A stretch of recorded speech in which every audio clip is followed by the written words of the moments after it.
Bismillahirrahmanirrahim. Assalamualaikum warahmatullahi wabarakatuh. Innal hamdalillah nahmaduhu wa nasta'inuhu wa nastaghfiruh wa na'udzu billahi min syururi anfusina wa min sayyiati a'malina. May yahdihillahu fala mudilla lahu wa may yudlil fala hadiya lahu. Asyhadu an la ilaha illallah wahdahu la syarika lah wa asyhadu anna Muhammadan abduhu wa rasuluh. Wa laqad qala Allah ta'ala fil Qur'anil azim, ya ayyuhalladzina amanu taqullaha haqqa tuqatih wa la tamutunna illa wa antum muslimun.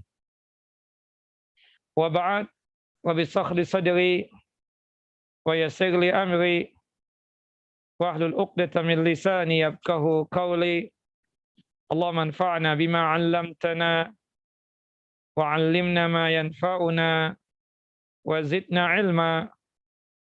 Allahumma inna na'udzubika min zawali ni'matika wa fujati niqmatika wa tahawuli 'afiyatika wa jami'i sakhatika.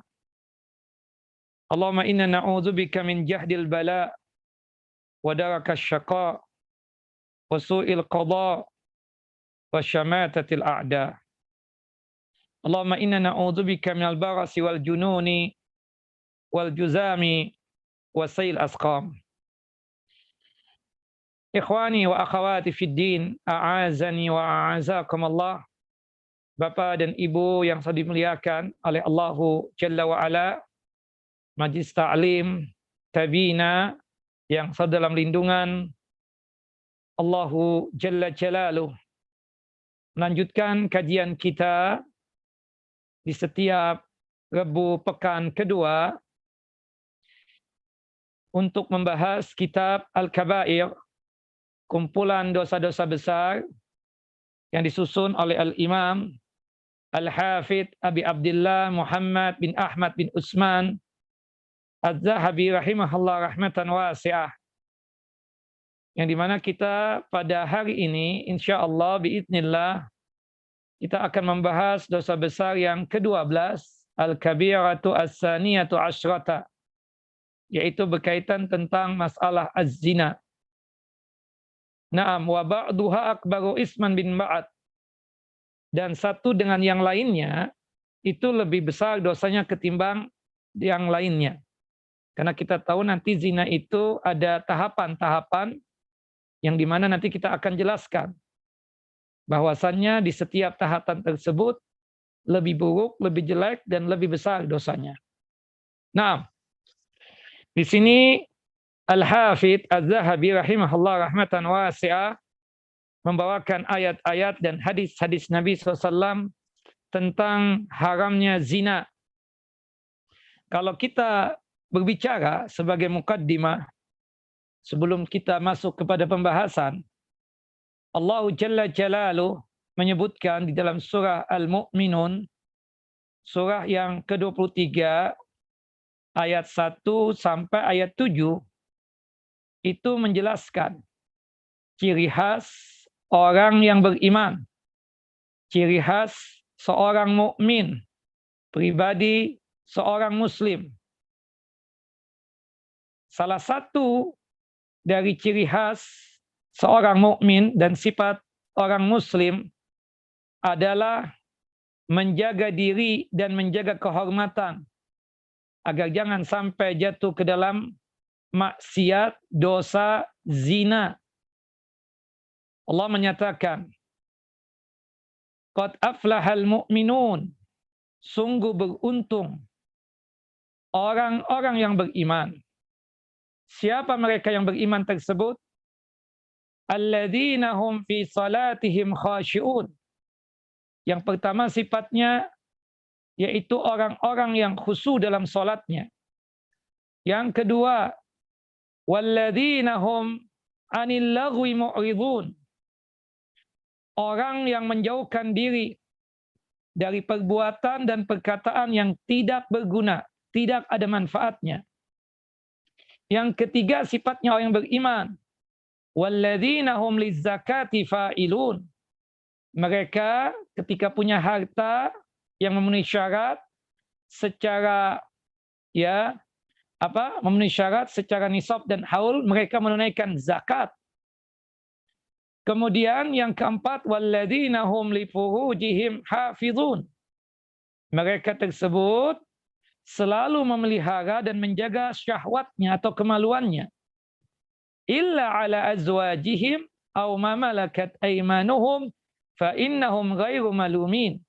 Kecuali kepada istri-istrinya, ya, dan kepada budak atau hamba sahayanya, ya, maka sesungguhnya mereka itu tidaklah tercela. Nah, sifat yang kelima ini kita katakan, atau sifat yang keempat ini menunjukkan orang yang beriman tersebut adalah orang-orang yang jauh dari yang namanya perbuatan dosa zina. Naam. Faman ibtagha wara'a dzalika faulaika humul adun.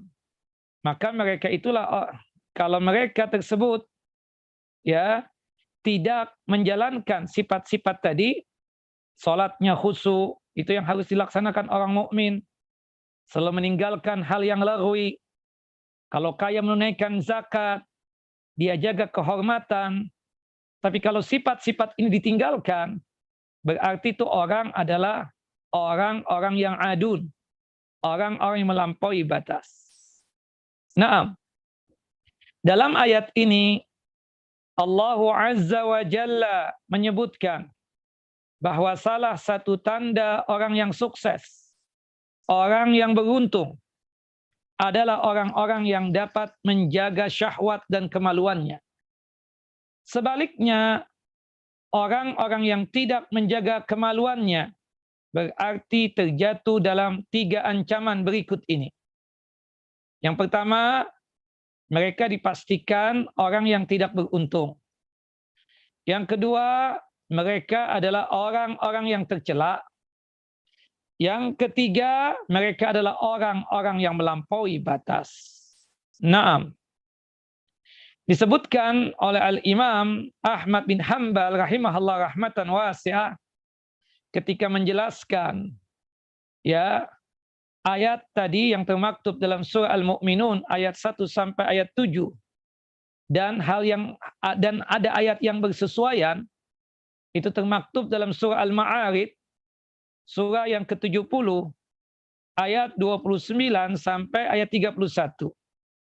Ketika Imam Ahmad menjelaskan tentang penafsiran dari ayat-ayat tersebut, kata beliau, aku tidak mengetahui dosa yang paling besar setelah membunuh manusia melainkan perbuatan dosa zina. Artinya, dosa paling besarnya dosa besar selain syirik adalah membunuh. Dan setelah membunuh itu, kata Imam Ahmad, dosa yang paling besarnya dosa itu adalah berzina. Allah Jalla Jalaluhu juga menyebutkan bahwa dosa zina itu dikaitkan dengan dosa syirik dan dikaitkan dengan dosa membunuh jiwa yang Allah Jalla wa'ala haramkan, serta membawa kejelekan dan kerusakan serta kehinaan di dunia dan di akhirat. Hal ini Allah Jalla wa'ala abadikan. Allah Jalla wa'ala jelaskan dalam surah yang ke-25 atau surah Al-Furqan ayat 68 sampai ayat 70. Zina adalah dosa besar, bahkan dikategorikan akbarul kabair, dosa yang sangat besar. Jadi akbarul kabair itu yang paling pertama syirik, yang kedua uququl walidain, durhaka kepada kedua orang tua. Kemudian berkata palsu, bersaksi palsu, bersumpah palsu. Termasuk juga dosa yang sangat besar adalah berzina. Dan zina ini sangat keji, serta sejelek-jeleknya jalan yang ditempuh oleh seseorang. Hal itu Allah Jalla wa'ala firmankan dalam surah Al-Isra, surah yang ke-17, ayat 32. Wala taqrabuz zina innahu kana fahisyatan wa sa'a sabila. Dan janganlah kalian mendekati zina, mendekatinya saja tidak boleh. Salah satu dianggap seseorang mendekati zina ketika ya muda-mudi melakukan pacaran. Pacaran itu tidak lain adalah cara untuk mendekati perbuatan zina. Makanya diharamkan dalam Islam ini. Ya, kata Nabi kita Muhammad SAW di dalam hadis Abdullah ibnu Abbas radhiyallahu anhuma, la yakhluwanna rajulun bimra'atin illa wa ma'aha dzu mahramin. Tidak boleh seorang laki-laki berduaan dengan seorang perempuan kecuali bersama perempuan tersebut ada mahramnya. Nah, hadis ini sebagai dalil, sebagai hujjah bahwasanya pacaran tersebut diharamkan oleh Allah Jalla wa Ala dan diharamkan oleh Nabi kita Muhammad sallallahu alaihi wasallam. Para ulama tafsir ketika menjelaskan firman Allah Jalla Jalaluhu, "Wala taqrabuz zina." Janganlah kalian mendekati zina. Maknanya kata mereka lebih dalam dari perkataan janganlah kamu berzina. Ya, janganlah kamu berzina. Wala taznu. Ya, itu lebih dalam. Ya, lebih kita bisa kembangkan. Karena maksud dari perkataan janganlah kalian mendekati zina karena itu mengandung ya sesuatu yang terlarang berkaitan dengan jalan-jalan menuju kepada zina tersebut. Salah satunya adalah apa? Pacaran. Nah, artinya di sini tidak lain maksudnya wala taqrabuz zina, janganlah kalian mendekati zina. Maksudnya janganlah kalian mendekati hal-hal yang berhubungan dengan zina dan membawa kepada perbuatan zina, apalagi sampai berzina. Ada jalan yang berhubungan dengan zina, tinggalkan. Ada sesuatu wasail ya yang dimana perangkat itu mengarahkan kita kepada perbuatan zina, tinggalkan kata Allah Jalla wa Ala. Ada satu perangkat atau ada satu jalan ya itu yang mengarah kepada perbuatan zina itu hendaknya ditinggalkan. Apalagi sampai berzinanya. Kenapa tidak boleh? Fahisyah. Karena zina itu adalah maksiat yang sangat buruk dan sangat jelek. Wasa'a sabila. Karena dengan berzina tersebut akan membawa orang yang melakukannya ke dalam siksa api neraka. Nah, tidak ada ikhtilaf, tidak ada perselisihan di kalangan para ulama bahwa zina termasuk al-kabair, termasuk dosa besar dari dosa-dosa besar yang ada. Berdasarkan ayat di atas, tadi ayat dalam surah Al-Isra, ya surah yang ke-17 ayat 32, dan juga dikuatkan di dalam hadis Nabi SAW, hadis dari Abu Hurairah radhiyallahu an. Qala Rasulullah sallallahu alaihi wasallam. Rasulullah sallallahu alaihi wasallam bersabda, "Idza zana ar-rajulu kharaja minhu al-iman kana alaihi kadzullati fa idzan qata'a raja ilaihi al-iman." Apabila seorang hamba berzina, keluarlah iman darinya. Nah, di sini kita katakan maksud keluarnya iman tersebut, keluarnya kesempurnaan iman dan cahayanya. Keluarnya kesempurnaan cahaya keimanan. Bukan berarti kalau orang berzina dianggap kafir. Tidak.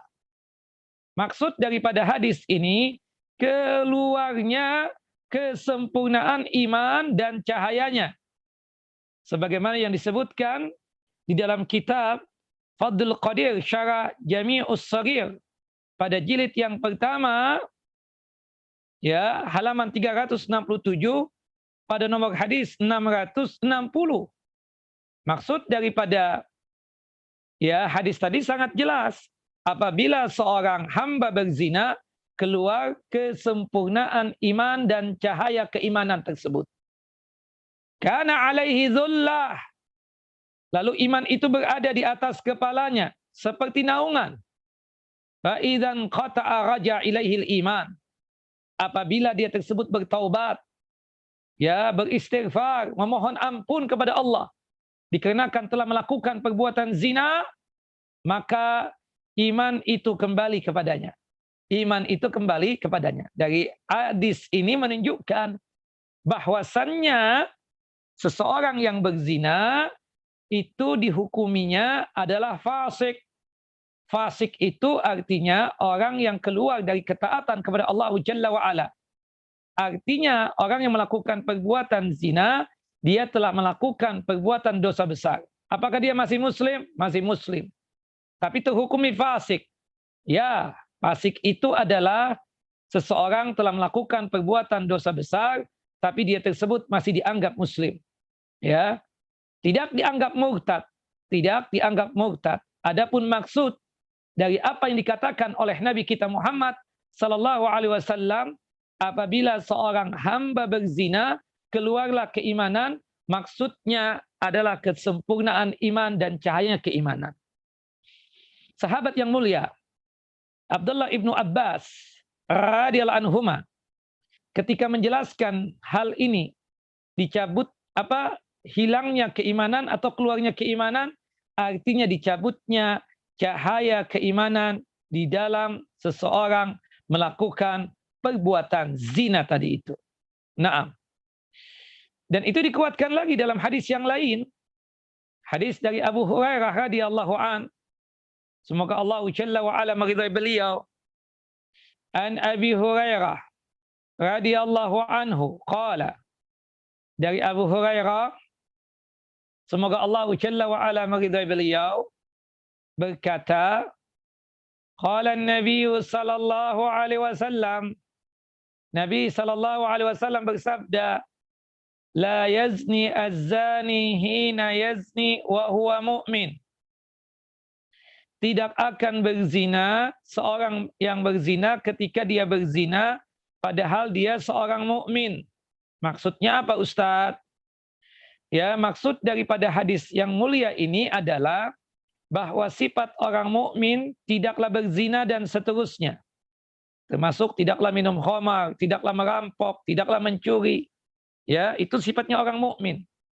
Jadi ketika seorang mukmin tersebut berzina, maka ya keluar kesempurnaan keimanannya, keluar cahaya keimanannya. Makanya dikatakan ya berkaitan tentang ibadur rahman, hamba-hamba Allah Jalla wa'ala yang beriman kepadanya. Salah satunya la yaznun, tidaklah berzina. Apabila seseorang melakukan zina, niscaya hilanglah sifat-sifat mulia dari dirinya bersama hilangnya kesempurnaan iman dan nur keimanan atau cahaya keimanan.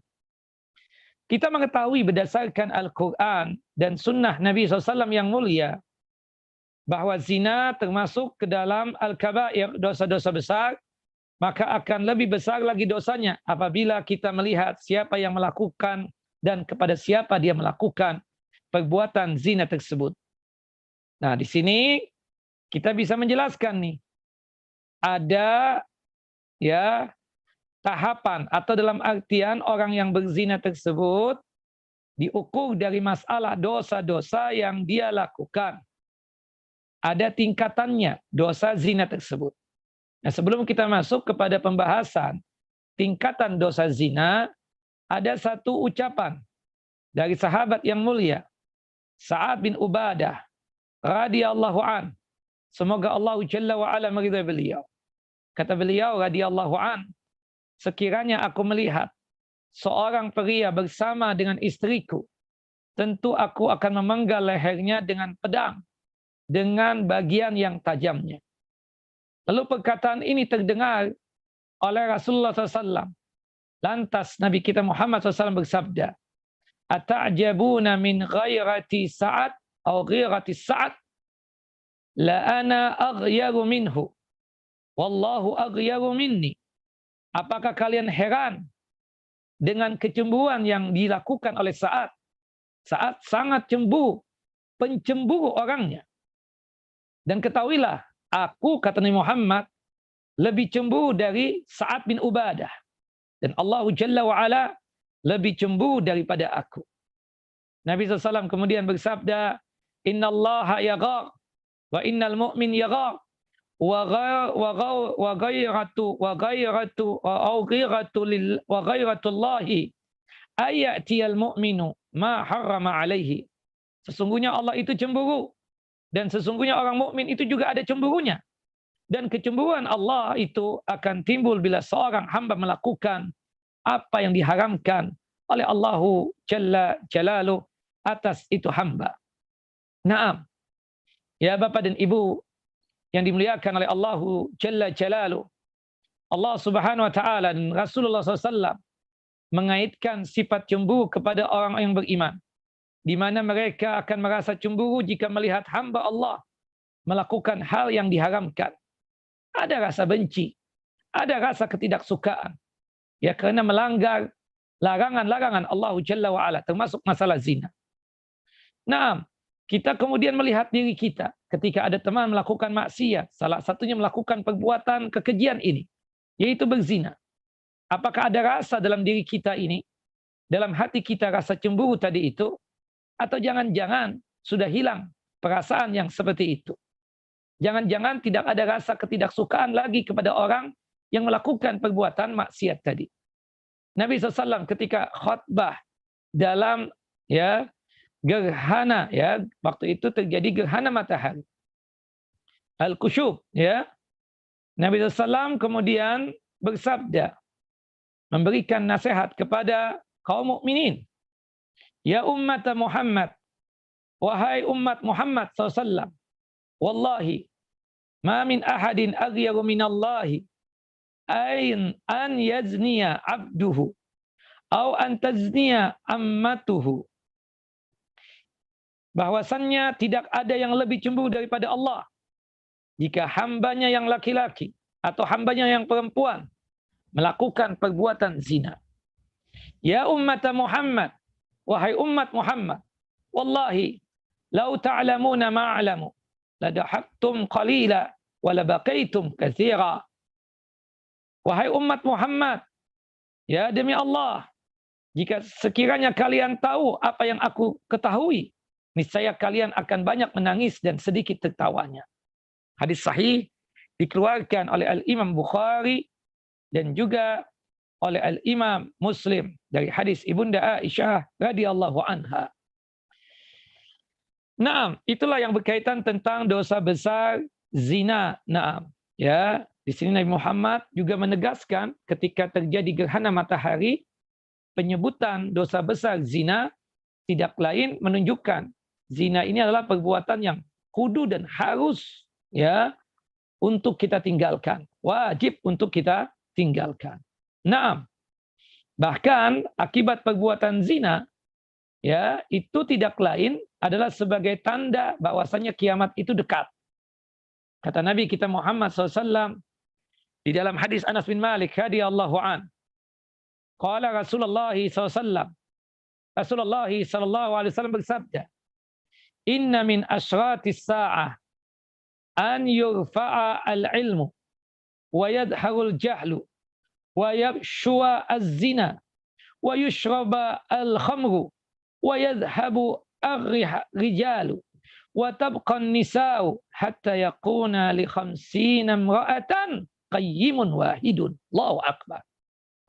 Di antara tanda-tanda hari kiamat adalah sebagai berikut. Yang pertama, hilangnya ilmu. Yang kedua, tampaknya kebodohan. Yang ketiga, tersebarnya perbuatan zina. Yang keempat, banyak yang meminum khamar atau mabuk. Kemudian yang kelima, wa yadhhabur rijal wa tabqan nisa. Perginya sedikitnya pria dan tersisanya banyak wanita. Artinya tanda-tanda kiamat adalah ketika laki-laki itu sedikit jumlahnya dan wanita banyak. Jadi salah satu tanda kiamat tersebut, wanita itu mayoritas sedangkan laki-laki minoritas. Itu adalah salah satu tanda kiamat. Bahkan Rasulullah kemudian membandingkan hatta yakuna li khamsinna imra'atan qayyimun wahidun. Sampai-sampai 50 orang wanita diurus oleh seorang pria. Nah, seperti itu. Yang diistilahkan oleh kita perbandingan satu laki 50 wanitanya. Nah, dari hadis ini menunjukkan salah satu tanda kiamat tersebut adalah dengan tersebarnya zina. Ya, subhanallah, di televisi, kemudian di internet, ya, di jalan-jalan tersebar ya tentang masalah perzinahan ini. Berarti menunjukkan kiamat sudah dekat. Baik, kita masuk kepada pembahasan tingkatan dosa besar zina. Ada tingkatannya. Perbuatan zina adalah dosa besar. Dan dosa besar zina itu bertingkat-tingkat sesuai dengan kerusakannya. Nah, seseorang yang berzina dengan yang pertama, seseorang yang berzina dengan banyak orang itu lebih bobrok, lebih rusak, ya, dan lebih besar dosanya daripada yang berzina dengan satu orang saja. Misalnya Bapak Ibu, ada 2 orang. Anggaplah yang pertama A. Si A ini sudah berzina dengan 20 perempuan. Sedangkan si B ini berzina baru dengan 1 orang perempuan. Nah, dia berzina, ya, yang si A ini berzina dengan 20 orang perempuan tersebut. Orang ini adalah orang yang lebih bobrok, lebih rusak, lebih jelek, dan lebih besar dosanya daripada si B yang baru berzina dengan 1 orang saja. 1 orang saja dosa besar. Apalagi beberapa orang. Lebih besar lagi dosanya, lebih buruk lagi dosanya, dan lebih bobrok lagi sifatnya. Tingkatan yang kedua, seseorang yang berzina secara terang-terangan. Secara terang-terangan lebih bobrok lagi, lebih rusak lagi, dan lebih besar lagi dosanya daripada orang yang berzina secara sembunyi-sembunyi. Dua-duanya dosa besar. Mau si A yang berzina secara terang-terangan, ataupun si B yang berzina secara sembunyi-sembunyi. Ya, secara sembunyi-sembunyi. Secara terang-terangan di hadapan halayak dia pamerkan perbuatan zina dia tersebut. Sudah tidak ada rasa malu lagi. Kalau yang si B masih malu-malu. Enggak ada apa? Dia berharap tidak ada orang yang tahu tentang perbuatan zina yang dia lakukan tersebut. Dua-duanya dosa besar. Tapi kalau lebih buruk, lebih bobrok, lebih besar dosanya si A tadi. Yang berzina secara terang-terangan, yang sudah tidak ada lagi rasa malu di hadapan halayak kaum manusia. Si B juga berdosa. Ya, dosa besar juga. Tapi dosa si A lebih besar. Itu tingkatan yang kedua. Tingkatan yang ketiga, seseorang yang berzina dengan wanita yang bersuami. Nah ini, affair ya. Selingkuh. Seorang yang berzina dengan wanita yang bersuami lebih bobrok, lebih rusak, dan lebih besar dosanya daripada dia berzina dengan wanita yang tidak bersuami. Karena dalam perbuatan tersebut terdapat kezaliman. Kemudian pasti timbul permusuhan. Ya, pasti timbul permusuhan. Suami dari istri yang dizinai dia pasti akan marah. Ya, dan pasti akan timbul permusuhan dan ketidaksukaan. Dan itu pastinya adalah merusak istrinya orang dan merusak suaminya orang juga. Sama. Ya. 6. Ya, dua-duanya dosa. Ya, si A berzina dengan seorang perempuan yang bersuami, ada suaminya. Yang satu, yang B itu berzina sama janda misalnya. Tidak ada suami. Dua-duanya dosa besar. Tapi lebih bobrok, lebih jelek, lebih besar dosanya si A tadi. Karena berzina dengan seorang perempuan yang bersuami. Ada suami. Na'udzubillah. Kemudian, yang keempat. Seorang yang berzina dengan istri tetangga. Lebih bobrok, rusak. Ya. dan lebih besar dosanya daripada orang yang berzina dengan selain tetangganya. Ya, karena itu menimbulkan gangguan terhadap hubungan baik tetanggaan dan penyimpangan terhadap wasiatnya Allah dan Rasulullah SAW. Disebutkan di dalam hadis Abdullah ibnu Mas'udin radhiyallahu an. Semoga Allah Jalla wa ala meridha beliau. Qala berkata, Sa'altu Rasulullah SAW. Aku pernah bertanya kepada Rasulullah SAW. Ayu dzanbi a'zam? Wahai Rasulullah, dosa apa paling besarnya? Dosa. Dosa apakah yang paling besar? Qala Rasulullah. Rasulullah SAW menjawab, An taj'ala lillahi niddan wa huwa khalaqaka. Engkau menyekutukan Allah, padahal dialah Allah yang telah menciptakanmu. Kemudian Abdullah bin Mas'ud bertanya lagi kepada Nabi. Qultu lahu. Nah, summa ayyun, apalagi ya Rasulullah? Qala Rasulullah, an taqtula waladaka makhafata an yat'ama ma'aka.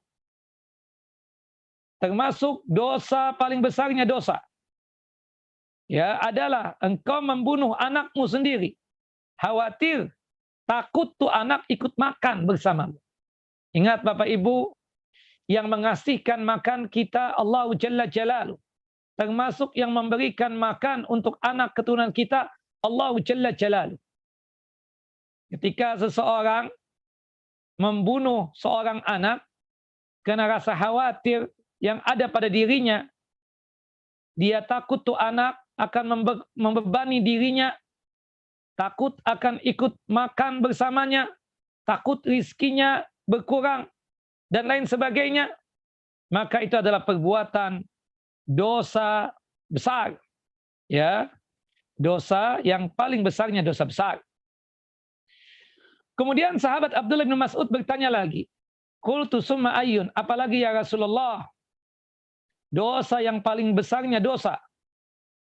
Kemudian Rasulullah menjawab, Antuzaniya halila tajarika. Engkau berzina dengan istri tetanggamu. Subhanallah.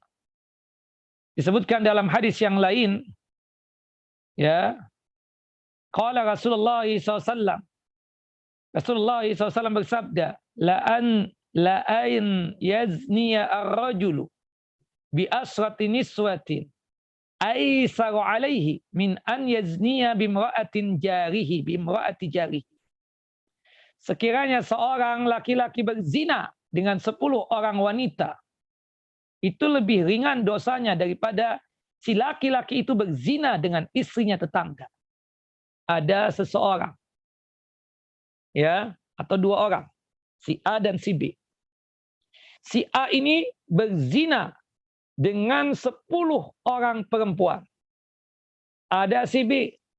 Si B ini cuma berzina dengan 1 orang perempuan. Tapi 1 perempuan tersebut adalah istrinya tetangga atau anak perempuan tetangga. Maka kata Nabi SAW, yang dosa paling besarnya dosa di antara 2 tadi itu si B.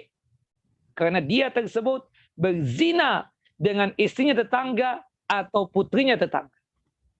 Yang seharusnya tetangga dijaga, ya, kehormatannya. Sekaligus juga dijaga tentang, ya, hal-hal yang berkaitan dengan anggotanya. Tahu-tahu dia lecehkan tetangga tersebut dengan menzinai istrinya tetangga atau putrinya tetangga. Na'udzubillah. Ini yang dikatakan oleh Nabi kita Muhammad sallallahu alaihi wasallam. Nah, ini tingkatan yang keempat. Ya, seorang yang berzina dengan istrinya tetangga lebih bobrok dan lebih rusak dan lebih besar dosanya daripada orang yang berzina dengan seorang perempuan selain tetangganya. Nah, itu yang keempat. Atau yang kelima, maaf. Yang keempat. Kemudian yang kelima sekarang. Yang kelima, tingkatan dari dosa besar zina. Seseorang ya berzina dengan istrinya mujahid. Mujahid itu orang yang berjihad di jalan Allah Jalla wa Ala. Itu lebih bobrok, lebih rusak akhlaknya, dan lebih besar dosanya daripada dia berzina dengan wanita yang lainnya. Kenapa? Karena pada hari kiamat nanti akan dikatakan kepada si mujahid, ambillah dari kebaikan penzina itu. Ya, ambillah dari kebaikan penzina itu sesuka hatimu. Subhanallah. Maksudnya, ya, si mujahid ini akan memberikan satu hal yang berkaitan dengan penghinaan kepada ya laki-laki yang menzinai istrinya. Subhanallah, istrinya para mujahid bukannya dijaga, diperhatikan kebutuhan dan keperluannya, malah dizinai. Nauzubillah min zalik. Nah, ya ini tingkatan yang kelima. Tingkatan yang keenam, seseorang yang berzina dengan mahramnya. Ya Allah, nauzubillah min dzalik. Nah, seseorang yang berzina dengan mahramnya, Bapak Ibu, mahram itu adalah perempuan yang haram kawin dengan kita.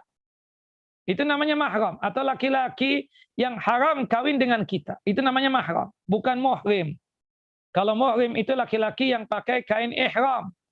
Tapi seseorang yang haram kawin dengan kita namanya mahram.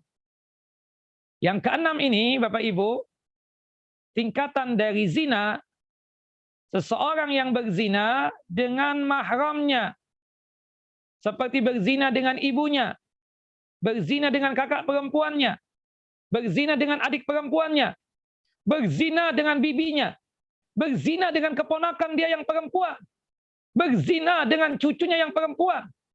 Ini lebih jahat, lebih bobrok, ya, lebih rusak akhlaknya, dan lebih besar dosanya daripada dia tersebut berzina dengan perempuan yang bukan mahramnya.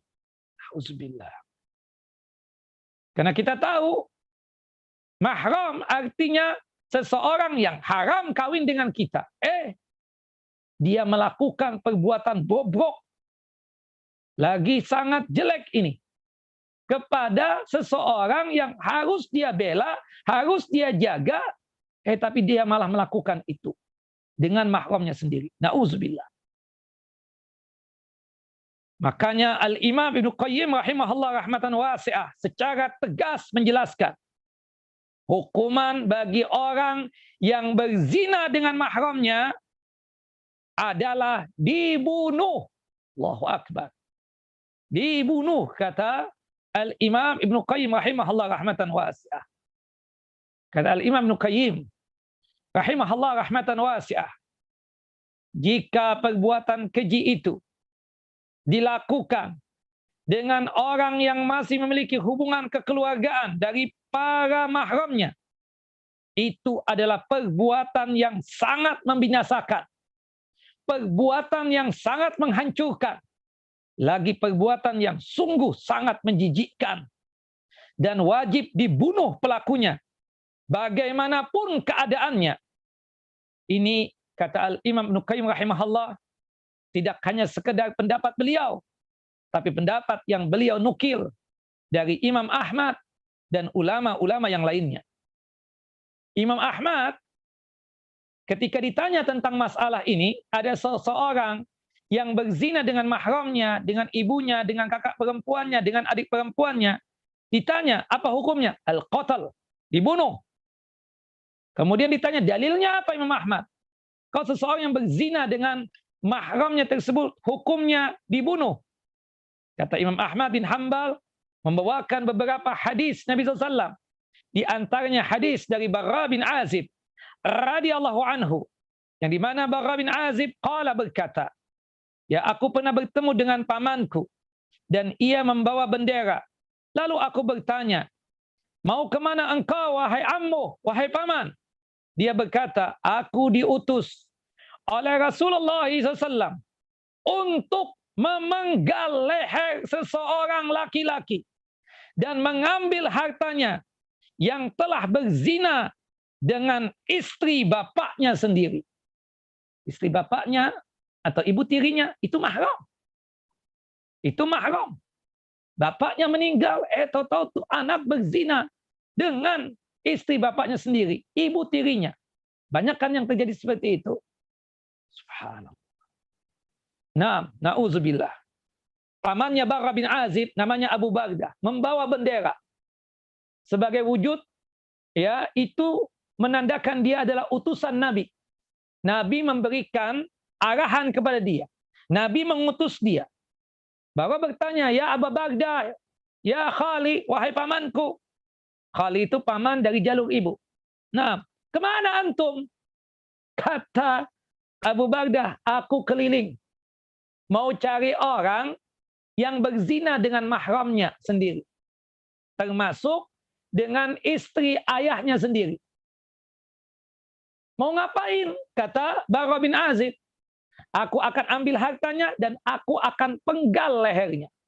Dikarenakan dia telah berzina dengan mahramnya sendiri. Nah, artinya ada persetujuan dari Nabi kita Muhammad SAW. Seseorang yang berzina dengan mahramnya itu dihukumi bunuh.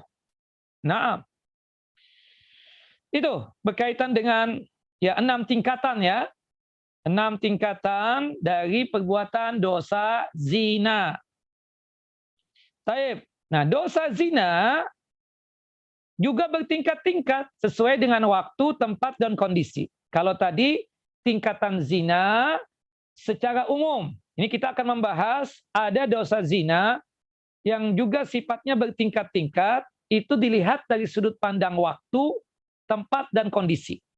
Kalau yang pertama tadi dari sudut pandang keadaannya, ya, berzina dengan orang lain, dengan istri tetangga, itu keadaannya lebih bobrok, lebih jelek, lebih besar dosanya berzina dengan istrinya tetangga dibandingkan dengan istri orang lain, ya, bukan istrinya tetangga, seperti itu, atau perempuan yang lain, bukan putrinya tetangga, bukan istrinya tetangga. Nah, itu berkaitan dengan keadaan. Ada sekitar 6 tadi yang kita sebutkan keadaan. Ini kalau dilihat dari sudut pandang waktu, tempat, dan kondisi. Nah, ini ada beberapa tingkatan juga. Orang yang berzina pada malam hari atau siang bulan Ramadan, ya, itu berbeda, ya, keadaannya atau berkaitan dengan waktunya.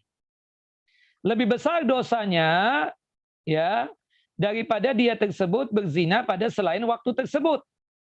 Nah, secara umum dulu kita katakan, dia berzina di bulan Ramadan, ya, kemudian dia berzina di selain Ramadan, maka seseorang yang berzina di bulan Ramadan itu lebih bobrok, lebih jelek, ya, lebih besar dosanya ketimbang dia berzina, ya, di bulan selain Ramadan.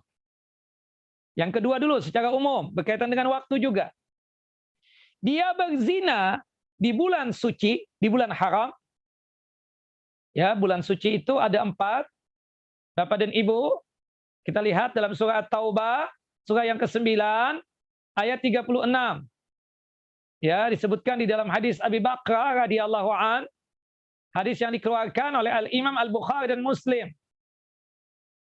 Kata Nabi 3 bulan berurutan, 1 bulan yang terpisah. Bulan Dzulqa'dah, Dzulhijjah, Muharram. Yang terpisah bulan yang ke-7 yaitu bulan Rajab. Ada seseorang berzina di bulan suci ini, itu lebih bobrok, lebih besar dosanya, lebih besar sanksinya ketimbang dia berzina di luar daripada bulan suci. Baik. Itu yang kedua. Yang ketiga, berzinanya di bulan Ramadan. Ya, berzinanya di bulan Ramadan. Tapi keadaannya berbeda, waktunya berbeda. Yang A berzina di malam hari, yang B berzina di siang hari. Yang mana yang lebih bobrok? Yang di siang hari. Ini orang berzina di bulan Ramadan. Dua-duanya dosa besar, sangat bejat akhlaknya. Yang mana lebih berat sanksinya?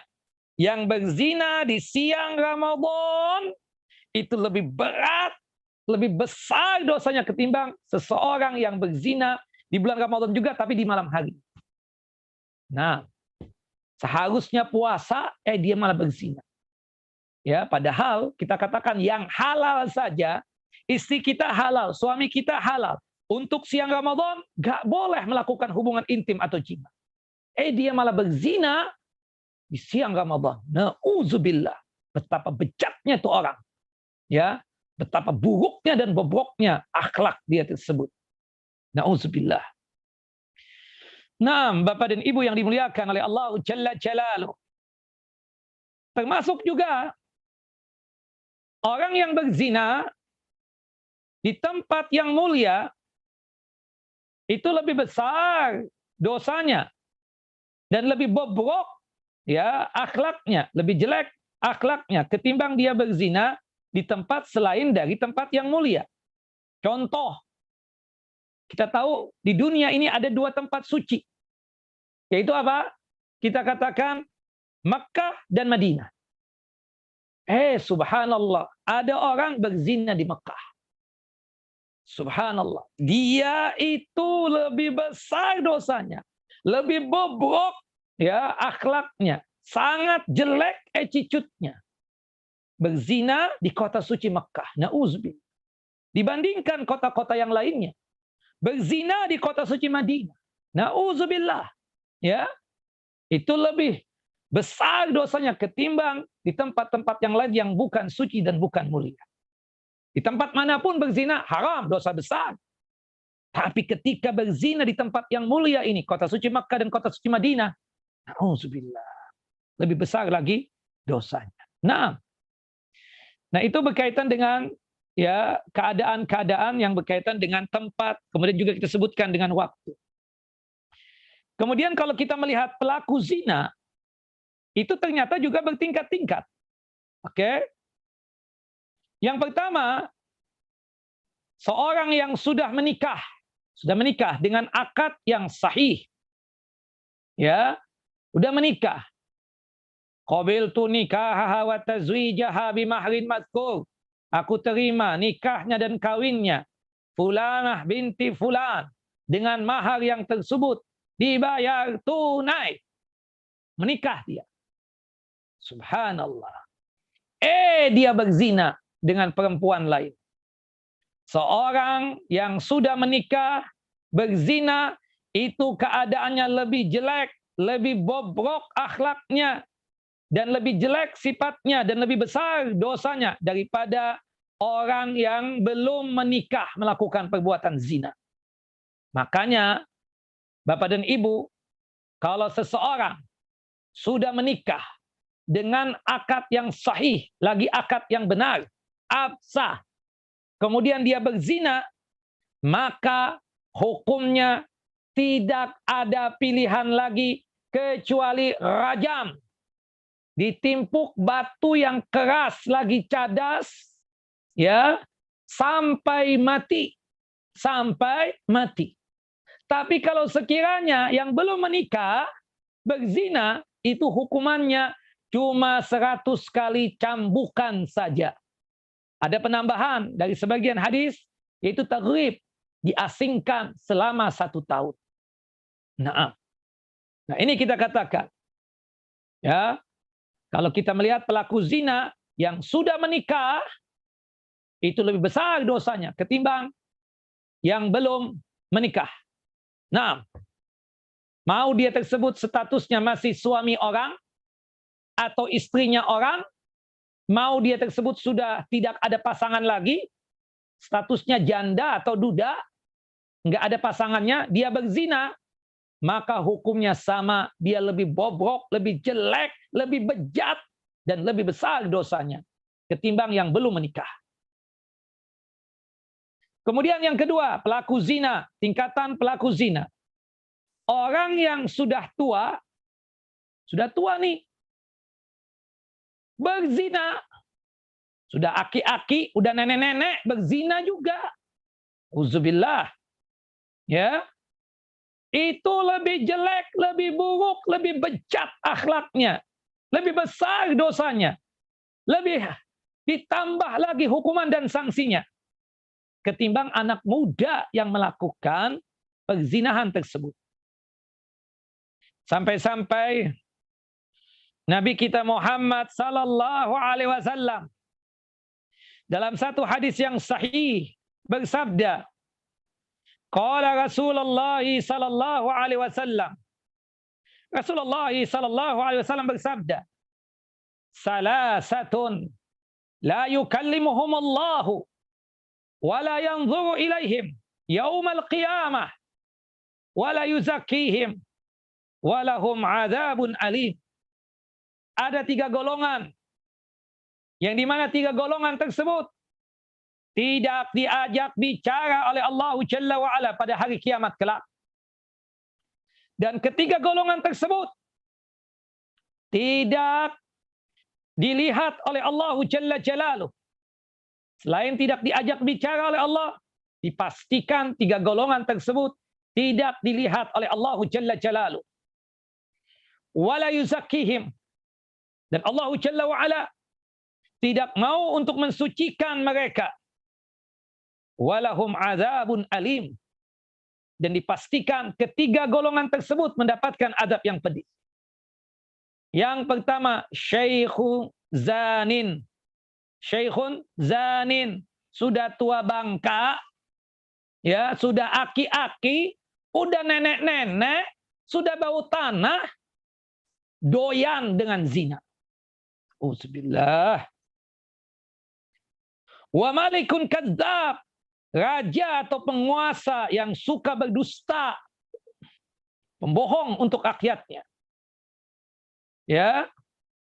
Yang ketiga, wa fakirun mukhtalun. Ya, sudah fakir, miskin, sombong. Nauzubillah. Nah, dari 3 golongan tadi apa?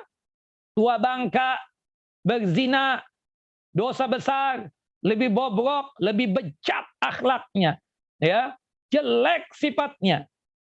Hukumannya, ya, ada tambahan, tidak diajak bicara oleh Allah, tidak dilihat oleh Allah, tidak disucikan oleh Allah, dipastikan mendapatkan azab yang pedih dalam siksa api neraka. Tua bangka yang doyan zina. Nauzubillah. Kita dapatkan itu. Terutama yang laki-laki, ya. Ya, udah tua, udah syebeh, masih saja doyan ke tempat pelacuran. Nauzubillah min dzalik. Nauzubillah min dzalik.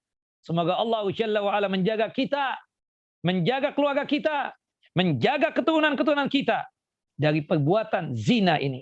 Nauzubillah min dzalik. Kemudian pelaku zina tingkatan yang ketiga, orang alim, ustadz, ya, atau tokoh masyarakat, ya, kiai, ya, berzina, itu lebih jelek, bejat akhlaknya, kotor perangainya, ya, dosa besar dibandingkan orang-orang yang biasa saja nggak paham ilmu. Ya, inti kan paham ilmu, tahu halal haram, zina dosa besar. Inti kan menyampaikan kebaikan, ya, melarang orang ini dan itu, berzina, selingkuh dengan istrinya orang. Gimana? Nauzubillah. Ya, telepon istrinya orang malam-malam. Nauzubillah. Nah, sering ini affair yang seperti itu. Ngapain? Ngapain telepon istrinya orang? Nggak ada hajatnya, nggak ada keperluannya. Bukan kajian yang ditanyakan, tapi yang ditanya lain hal. Nauzubillah. Syaitan masuk, digoda dua-duanya. Awalnya telepon-teleponan, sampai pada ujungnya ketemuan, sampai yang lebih besar daripada itu, yaitu kumpul satu kamar, melakukan perbuatan zina. Wal'iyadzubillah. Semoga Allah Jalla wa Ala menjaga diri kita, menjaga kehormatan kita dan kemuliaan kita. Seorang alim, tak ustadz, kiai, wala syekh, berzina, itu lebih besar dosanya ketimbang seorang yang jahil, orang yang awam untuk melakukan perbuatan zina tersebut. Nah, yang keempat, pelaku zina. Yang tingkatan pelaku zina. Yang keempat, talibul ilm, para penuntut ilmu agama. Ini kajian nih, ibu-ibu, bapak-bapak, ibu-ibu adalah penuntut ilmu agama. Sering ikut kajian, adalah penuntut ilmu agama. Tahu halal haram, termasuk dosa besarnya berzina. Kita dengar, Ustaz murid inti berzina. Kita kaget-kaget, sekaget-kagetnya. Masa sih? Na'udzubillah min dzalik. Ternyata benar keadaannya. Penuntut ilmu agama berzina lebih jelek, lebih buruk, lebih bejat akhlaknya ketimbang orang yang awam, yang tidak pernah ikut kajian sama sekali. Nah, kemudian tingkatan yang kelima, pelaku zina, tingkatan berzina. Orang yang mampu, orang yang kaya berzina, ya, itu lebih jelek, lebih bejat akhlaknya, lebih besar dosanya ketimbang orang yang fakir dan miskin. Dia punya kekayaan, sangat mudah melakukan maksiat. Termasuk apa? Berzina. Allahu Akbar, na'udzubillah. Semoga Allah Jalla wa'ala menjauhkan kita dari perbuatan zina ini. Nah, hukuman bagi orang melakukan zina jelas. Kalau hukumannya di dunia, ya itu kalau ada apa kita katakan hukum Islam itu kategorinya sebagai berikut. Hukum bagi orang yang berzina dan ia belum pernah menikah, maka dicambuk sebanyak 100 kali cambukan atau didera sebanyak 100 kali cambukan sebagaimana yang Allah firmankan dalam surah An-Nur, surah yang ke-24, ayat 2 sampai ayat 3. Az-zaniyatu waz-zani fajlidu kulla wahidin minhuma mi'ata jalda wa la ta'khudkum bihima ra'fatun fi dinillah in kuntum tu'minuna billahi wal yawmil akhir wal yashhad adabahuma ta'ifatum minal mu'minin. Penzina perempuan dan penzina laki-laki yang belum menikah, perempuannya belum menikah, laki-lakinya belum menikah, deralah, cambuklah masing-masing dari keduanya 100 kali cambukan. Dan janganlah kita yang menyaksikan itu memiliki rasa kesian sama dia ketika dicambuk tersebut. Ya. Dan disebutkan janganlah rasa belas kasihan kepada keduanya, mencegah kalian untuk ya menjalankan agama atau hukum Allah Jalla wa Ala ini. Jika kalian beriman kepada Allah dan hari kemudian, artinya jika kalian beriman kepada Allah dan hari kiamat, maka jangan sampai ada rasa belas kasihan kepada keduanya sehingga membuat kalian tersebut tidak jadi mencambuk dia sebanyak 100 kali. Ya, hendaknya laksanakanlah hukuman tersebut dengan disaksikan oleh sebagian orang-orang yang beriman. Disaksikan. Kalau ada hukum Islam ya, di suatu tempat, satu negeri, terbukti dia berzina, maka kita ikut hadir, menyaksikan. Dan kita yang hadir tidak boleh ada rasa kasihan kepada dia ketika dicambuk tersebut. Sebanyak 100 kali cambukan. Yang kedua, hukuman bagi penzina yang telah menikah. Hukumannya adalah rajam. Baik penzina tersebut masih ada pasangan, ya, masih ada istrinya, masih ada suaminya, tahu-tahu affair, berzina, selingkuh dengan melakukan perbuatan zina. Atau dia tersebut tidak ada pasangannya lagi, statusnya janda atau duda. Dia berzina, maka hukumannya adalah rajam, dilempari dengan batu sampai mati. Sebagaimana disebutkan di dalam hadis yang sahih. Hadis dari Ubadah bin Samit radhiyallahu an. Anna Nabi sallallahu alaihi wasallam qaal, bahwasanya Nabi SAW bersabda, "Khudhu anni, ambillah dariku, ambillah dariku. Qad ja'alallahu lahunna sabila." Allah telah menetapkan ketentuan bagi mereka. Al-bikru bil bikr, jaldu mi'atin wa nafyun sanah. Yang masih belum menikah, berzina, perjaka yang berzina, artinya belum menikah, maka dihukumi 100 kali cambukan dan dibuang selama 1 tahun. Maksudnya diasingkan selama 1 tahun. Wasayyibu bisayyib jaldu mi'ah wa rajam. Sedangkan yang sudah menikah, maka dihukumi 100 kali cambukan ditambah rajam. Ada yang mengatakan sebelum dia dirajam dicambuk dulu 100 kali. Ada yang mengatakan langsung hukuman rajam. Hukuman rajam itu digali tanah seperut, kemudian ya kedua kakinya sudah berada di lubang tadi itu, kita semua hadir bawa batu, kita timpukin dia sampai dia mati. Oh, kejam banget begitu. Ya, seperti itulah hukum Islam, dalam artian bukan karena kejamnya. Tidak kejam hukum Islam. Dia itu melecehkan Allah Jalla wa'ala. Sudah diizinkan oleh Allah Jalla wa'ala untuk menikah. Pilih pasangan yang cocok buat dia, untuk dia nikahi secara syariat. Bahkan dia sudah ada istri, sudah ada suami. Bukannya syahwatnya disalurkan ke tempat yang halal, tapi malah disalurkan di tempat yang haram. Bukan kejam hukum Islam itu, tidak. Tapi dia sendiri yang tidak memanfaatkan apa yang menjadikan rukhsah dan keringanan buat dia. Dia punya istri, punya suami. Bukannya syahwatnya itu disalurkan ke tempat yang halal tadi, malah disalurkan ke tempat yang haram. Ada istri, ada suami, doyan dengan zina. Na'udzubillah min dzalik. Na'udzubillah summa na'udzubillah. Sudah Allah halalkan nikah. Dan dia sudah menikah. Kok penyalurannya ke tempat yang haram? Itu yang membuat Allah Jalla wa'ala sangat murka dengan orang-orang yang sudah menikah, tapi suka melakukan perbuatan zina. Nah, hukum rajam adalah hukum bagi orang yang berzina, yang dimana dia tersebut sudah menikah, dimana ia dibenamkan ke dalam tanah sampai sebatas dada atau sebatas perut, kemudian dilempari dengan batu beramai-ramai sampai orang tersebut mati. Nah, itu hukum di dunia. Hukum di akhirat, banyak sekali ya.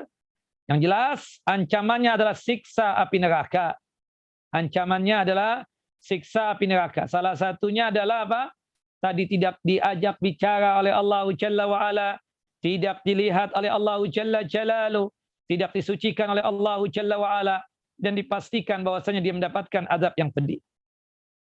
Nah, subhanallah, disebutkan di dalam hadis yang sahih, Nabi kita Muhammad sallallahu alaihi wasallam bersabda dari hadis Samara bin Jundub radhiyallahu an, ya, anna Rasulullah sallallahu alaihi wasallam qala, bahwasanya Rasulullah SAW bersabda, fantalaqna fa'ataina ala misli tanur. Lalu kami, yaitu Nabi dan malaikat yang menemani Nabi Muhammad SAW, pergi, kemudian mendatangi suatu tempat mirip pembakaran, seperti tungku. Seperti apa tungku? Tungku itu tempat pembakaran. Ya. Qala wa ahsibu annahu kana yaqulu fa idza fihi laghatun wa aswatun. Perawi mengatakan, aku kira Nabi SAW mengatakan, ternyata di dalamnya terdengar suara gaduh dan teriakan-teriakan, minta tolong. Ada tungku besar, ya, itu kan alat pembakaran, tuh di bawahnya api. Ya, kalau kita lihat, kalau kita menggoreng makanan itu, kan lihat tuh yang kita goreng apa, telur atau daging atau ikan. Subhanallah, ini tungku, ini alat penggorengan. Yang digoreng siapa? Para penzina. Subhanallah, mereka teriak-teriak, ketakutan, dan minta tolong. Qala fattala'na fihi fa'idha fihi rijalun wa nisa'un uratun. Kemudian Nabi SAW mengatakan, ternyata ya, ketika aku ditampakkan apa yang terjadi di dalam tungku tersebut, aku dapatkan dan kami melihat di dalamnya terdapat kaum laki-laki dan kaum wanita dalam kondisi bugil atau telanjang. Subhanallah. Kemudian wa idza hum ya'tihim lahabun min asfali minhum. Kemudian tiba-tiba datanglah api yang menyala-nyala dari bawah mereka. Ketika api itu mendatangi mereka, maka mereka berteriak-teriak. Fa idza atahum dzalika lahab dawda'u. Api datang, mereka teriak sejadi-jadinya. Nabi Muhammad SAW bertanya, qala qultu lahuma ay malakaini. Dua malaikat yang membawa Nabi Muhammad atau menemani Nabi Muhammad. Ditanya oleh Nabi Muhammad kepada dua malaikat tersebut, ma haula? Siapa mereka-mereka itu? Siksa yang luar biasa yang mereka dapatkan. Azab yang begitu pedih. Sampai dibakar seperti itu. Qala, kemudian kedua malaikat itu mengatakan, wa ammar rijalu wan nisa'al uratul ladzina fi misli bina'it tanur fahum zunnatu wazzawani. Ya, ketahuilah wahai Muhammad, adapun kaum laki-laki dan kaum wanita dalam kondisi telanjang tadi yang berada dalam tungku itu, mereka adalah para penzina. Allahu akbar. Semoga Allah Jalla wa Ala menyelamatkan kita dari dosa-dosa besar, terhindar kita dari dosa-dosa besar. Wabil khususnya kita katakan berkaitan dengan zina ini. Dan berkaitan sebagai tambahan Bapak dan Ibu yang menjalankan hukum had, ya, kalau yang belum kawin tadi itu dihukumi cambuk 100 kali cambukan dan diasingkan 1 tahun. Itu yang menjalankan hukumnya, yang mengeksekusi adalah ulil amri, pemerintah. Ya, bukan kita. Kita rakyat. Tidak boleh kita melihat ada orang berzina, kita cambuk dia sebanyak 100 kali cambukan. Haram. Yang menjalankan hukum tersebut siapa? Ulil amri, pemerintah kita. Naam. Termasuk juga orang yang sudah kawin melakukan perbuatan zina, dirajam dia. Maka yang menjalankan eksekusi rajam adalah hukumah atau pemerintah. Seperti itu kira-kira yang berkaitan dengan apa yang kita bahas pada kesempatan kali ini, berkaitan dengan dosa besar yang ke-12. Nah, kita kembalikan kepada akhina muslim untuk ya menganyami kita atau memimpin berkaitan dengan season yang kedua, yaitu tanya jawab. Silakan Pak Muslim. Baik Ustadz, alhamdulillah luar biasa ya Ustadz ya, dosa zina ini, na'udzubillah. Semoga Allah menjauhkan kita. Ustadz, ini ada pertanyaan yang masuk Ustadz, dari hamba Allah, saya ini namanya. Ana mau tanya Ustadz, mohon dibacakan sebagai anonim Ustadz. Ana dari kuliah punya kebiasaan buruk, menyalurkan hasrat seks di panti pijat. Namun Ana di sana tidak pernah berhubungan seks, biasanya dikeluarkan dengan tangan atau mulut. Sejak 5 tahun lalu Ana bertekad keluar dari kebiasaan buruk itu. Hasilnya ada perkembangan dengan makin jarang dan berkurang kadarnya, namun belum benar-benar bisa berhenti. Saat ini Ana sudah berkeluarga. Pertanyaannya Ana, adakah tip wirid atau doa yang bisa Ana amalkan untuk bisa memperkuat iman dalam melawan hasrat negatif tersebut, Ustaz? Ya, semoga Allah Jalla wa Ala mengampuni dosa antum yang melakukan itu, dan semoga Allah Jalla Jalaluhu selalu memberikan petunjuk dan hidayahnya kepada antum, ya, hingga antum mudah untuk meninggalkan dosa besar yang antum lakukan selama ini. Nasihat ana, alhamdulillah antum sudah menikah. Jadi hasrat syahwat seksnya tersebut ya bisa disalurkan di tempat yang halal, yaitu kepada istri antum. Yang kedua, ya, cara untuk menghindari yang demikian, antum sering-sering puasa. Ya, puasa sunnah maksudnya. Puasa sunnah. Ya, dengan puasa sunnah tersebut tidak lain adalah untuk menurunkan syahwat syaitaniyah kita. Ya. Puasa sunnah tersebut ada puasa 3 hari setiap bulan, Ayyamul Bid, tanggal 13, 14, dan 15. Atau kalau nggak pas harinya nggak apa-apa, diganti hari yang lain, yang penting 3 hari setiap bulan. Kalau antum punya keinginan lagi, syahwatnya masih ada, antum puasa Senin Kemis. Maksudnya syahwat mungkin masih ada, tapi untuk mengontrol, menahan, agar jangan sampai melakukan perbuatan itu dosa lagi, antum tambah dengan puasa Senin Kemis. Rajin puasa Senin Kemis. Kemudian yang ketiga, kalau antum merasa masih nih Ustaz, kadang-kadang masih suka datang ke situ, maka antum sering-sering puasa Nabi Daud alaihissalam. Sehari puasa, saya tidak puasa. Mudah-mudahan Allah Jalla wa'ala membantu antum untuk meninggalkan ini maksiat dengan cara berpuasa sunnah tadi itu. Nah, selanjutnya banyak melakukan tahajud dan qiyamul lail. Tahajud dan qiyamul lail. Antum lakukan juga. Itu tidak lain untuk mengurangi ya keadaan tadi. Ya, paling tidak kita katakan dengan antum aktif melakukan ibadah tahajud qiyamul lail tersebut, sehingga membuat Allah Jalla wa'ala menjaga antum agar jangan sampai melakukan perbuatan maksiat tadi itu. Tambah lagi dengan zikir pagi dan petang. Zikir pagi dan petang, jangan sampai terhenti. Ya, termasuk baca Al-Qur'annya kita katakan. Nah, kemudian tips selanjutnya kita katakan adalah bergaul, bermuamalah dengan orang yang soleh. Jangan bergaul yang model seperti itu. Ya, datang ke sana terasa tidak mungkin sendirian dengan teman-teman. Nah, teman-teman yang model begitu, Bapak, tolong antum jauhi. Kalau perlu sudah tidak kenal lagi. Karena itu bisa berbahaya buat agama antum. Jatuh ke dalam maksiat. Ya, seperti itu. Nah, cari teman-teman yang baik, karena namanya teman itu menarik. As-sahibus sahib. Bisa pengaruhnya luar biasa, pengaruhnya sangat luar biasa. Nah, kalau antum berteman dengan orang yang saleh, maka insya Allah antum bisa menjauhkan diri antum dari perbuatan maksiat yang antum sebutkan tadi itu. Yang terakhir, banyak meminta pertolongan kepada Allah Jalla Jalaluh. Berdoa kepada Allah Jalla wa'ala agar antum bisa menghindarkan dosa yang antum sebutkan tadi. Ya, agar antum bisa menjauhkan diri antum dari perbuatan dosa yang na'udzubillah tadi itu. Doa minta pertolongan kepada Allah Jalla wa'ala. Ya. Allahumma a'inni ala dzikrika wa syukrika wa husni ibadatik. Ya Allah, berikanlah petunjukmu kepadaku agar aku selalu sanggup untuk mengingatmu dan sanggup untuk mensyukuri nikmat-nikmatmu ya Allah, dan sanggup untuk melaksanakan ibadah secara baik dan benar untukmu ya Rabb. Ini salah satu doa. Termasuk juga kita katakan, kita doa, Allahumma inni a'udzubika minaz zina.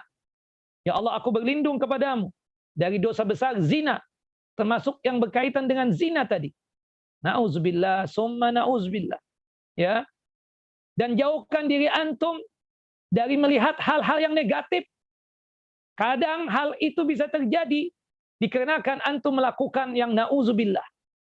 Ya, misalnya menonton film porno atau yang lainnya atau yang sejenis. Mengakibatkan tumbuh lagi hasrat antum untuk melakukan perbuatan itu dosa lagi. Na'udzubillah. Nah, jadi minta pertolongan kepada Allah Jalla wa'ala dan jauhkan diri antum dari teman-teman yang semodel seperti itu. Kemudian ibadahnya ya untuk supaya jauh dari yang namanya maksiat yang antum sebutkan tadi, di antaranya puasa sunnah, qiyamul lail, tahajud, kemudian zikir pagi dan petang, termasuk juga ya membaca Al-Qur'anul Karim. Insyaallah Allah Jalla wa'ala menjauhkan antum dari yang namanya dosa yang antum sebutkan tadi seperti itu. Semoga Allah Jalla wa'ala selalu menjaga diri kita, menjaga anak keturunan kita, menjaga keluarga kita dari yang namanya maksiat tersebut, khususnya perbuatan zina. Nah, yang jelas yang antum lakukan tadi adalah dosa besar. Antum bertaubat taubatan nasuha kepada Allah Jalla Jalal. Nah, baik Ustaz, insyaallah jelas. Kemudian pertanyaan berikutnya, Assalamualaikum warahmatullahi wabarakatuh Ustaz. Semoga Ustaz serta keluarga dan umat muslim selalu dalam bimbingan Allah Subhanahu wa taala. Ustaz, bagaimana hukumnya kalau menghadiri walimahan baik itu saudara kandung atau teman di mana dahulu pacaran sampai zina? Apakah boleh menghadirinya Ustaz? Semoga mereka berdua sudah bertaubat taubatan nasuha. Ya. Ketika kita dikabarkan mereka sudah bertaubat, kemudian mereka ingin melanjutkan dengan cara menikah tadi tersebut, apakah kita boleh untuk menghadiri pernikahannya? Boleh. Tidak mengapa yang demikian. Nah, karena ketika kita diundang, bukan berarti kita menyetujui zinanya, tapi kita diundang dikarenakan mereka berdua sudah punya inisiatif baik dengan bertaubat, kemudian mereka lakukan dengan jenjang pernikahan, maka hadirnya kita tersebut mensetujui tentang pernikahan mereka berdua tersebut. Karena mereka telah melakukan, ya, karena kita tahu pernikahan itu kan ibadah, amal soleh. Mereka sudah bertaubat, taubatan nasuha, ya, kemudian mereka menikah, dan pernikahan mereka sah, kemudian kita kebetulan diundang, kita hadir, tidak mengapa yang demikian. Wallahu a'lam bishawab. Nah. Baik Ustaz, pertanyaan berikutnya. Assalamualaikum Ustaz. Bagaimana hukumnya suami yang berselingkuh sampai berzina dan juga sudah 3 kali melakukan hal demikian? Gimana saya sebagai istri harus menyikapinya dan apa solusinya Ustaz? Allahu Akbar. Semoga Allah Jalla wa'ala menjaga pasangan kita, baik yang jadi suami ataupun jadi istri, untuk menjauhi sifat affair atau perselingkuhan tersebut. Allahu Akbar. Susah untuk memaafkan dosa perselingkuhan ini. Bagaimanapun kita sebagai istri, pasti akan terbayang dengan kelakuan suami yang model seperti itu. Ya, 3 kali lagi. Ini kesempatan sekali 2 kali, rupanya tidak mempan. Apalagi na'udzubillah berselingkuhnya tersebut dengan pelacur yang dikhawatirkan bawa penyakit ke rumah. Na'udzubillah min dzalik. Saya cuma memberikan nasihat kepada yang bertanya. Kalau sekiranya ibu sudah tidak kuat, maka tidak mengapa ibu meminta cerai dari dia. Ya kan? Ini sudah luar biasa. Ya, dosanya luar biasa besar, bejatnya itu suami luar biasa. Ya. Makanya kita sebagai seorang suami tersebut banyak khaufullah, banyak takut kepada Allah Jalla wa Ala.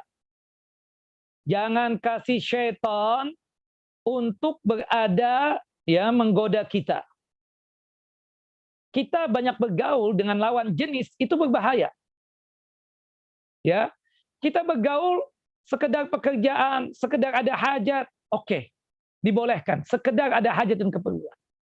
Tapi kalau sudah melebihi batas, itu yang na'udzubillah. Teman satu kantor katanya. Tapi subhanallah, jalan-jalan juga sama dia. Kemudian makan bersama juga sama dia. Kemudian ke tempat-tempat yang khusus juga sama dia. Ini gimana satu kantor? Alasannya kerjaan. Padahal kita tahu itu bukan kerjaan.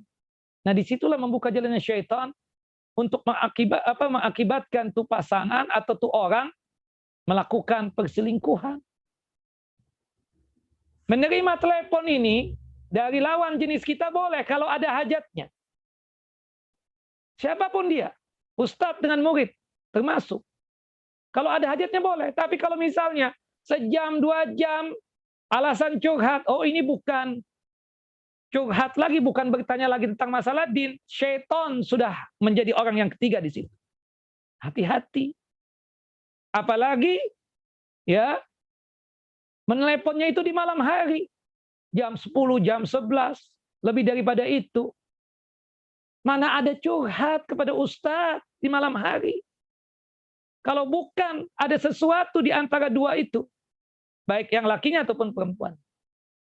Nah, kembali kepada tadi, perselingkuhan, na'udzubillah, susah untuk dimaafkan. Susah. Saya cuma mengatakan kepada yang bertanya, ibu yang sabar, ya, dan saya tidak menyalahkan ibu kalau ibu menuntut cerai dengan suami yang model seperti itu. Ibu punya hak untuk menuntut cerai kalau kondisi suami seperti itu. Sudah 3 kali melakukan yang demikian. Tapi dia tidak sadar-sadar. Wallahu a'lam bissawab. Semoga Allah Jalla wa Ala memberikan petunjuk dan hidayah kepada ibu dan kepada suami ibu juga. Ya, tapi kita katakan untuk masalah perselingkuhan tersebut berat untuk memaafkan. Tadi sahabat Sa'ad bin Ubadah sampai mengatakan, kalau sekiranya ada laki-laki yang bersama dengan istriku, aku tebas lehernya. Subhanallah. Ya. Artinya apa? Seharusnya kan pasangan suami istri itu harus ada rasa cemburu. Dikasih luang waktu, dimaafkan. Sekali sudah. Sekali saja menyakitkan itu. Berzina. Apalagi kedua, apalagi ketiga. Allah. Ya. Semoga Allah Jalla wa Ala menjaga kita semua dan menjaga pasangan kita terhindar dari yang namanya perselingkuhan. Allahu Akbar. Itu saja Pak Muslim. Saya nggak kuat untuk menyambungnya. Nah. Baik Ustadz. Pertanyaan berikutnya, Bismillah Ustadz, apakah dosa besar berzina dapat dihapuskan apabila pezina tersebut telah bertobat? Kemudian adakah amalan khusus untuk menghapuskan dosa-dosa besar tersebut Ustadz? Ya, bertobat, taubatan nasuha. Taubatan nasuha tersebut adalah ikhlas bertaubatnya. Bukan karena keterpaksaan. Ya, bukan karena terpaksaan, ikhlas. Ada orang Pak Muslim, dia mengatakan, Anda udah taubat dari zina. Kenapa saya bilang? Antum itu bertaubat. Apa sebabnya? Karena Allah. Ternyata tidak. Karena dia tersebut sudah tidak punya uang lagi. untuk datang ke tempat pelacuran. Masya Allah. Daripada ya karena kita bertobat aja, kata dia. Nauzubillah. Ada yang satu lagi bertobat. Kenapa bertobat antum dari zina ini? Ya udah tua, Ustaz, mau apa lagi? Sudah nggak punya libido lagi, sudah nggak, apa istilah kata? Artinya sudah nggak kuat sebagaimana masa lalu itu. Nah, ini kan nggak ikhlas bertobatnya. Jadi karena dia tersebut sudah maaf dalam kondisi yang sifatnya letoy, kita katakan, nah ini dia mengatakan taubat. Nauzubillah, nggak ikhlas yang demikian. Nah, yang kedua, taubatan nasuha tersebut dari perbuatan zina, al-azam, keinginan keras untuk tidak mau melakukan lagi perbuatan itu zina. Ya kan? Tadi subhanallah, affair sampai 3 kali, berselingkuh sampai 3 kali, berzina.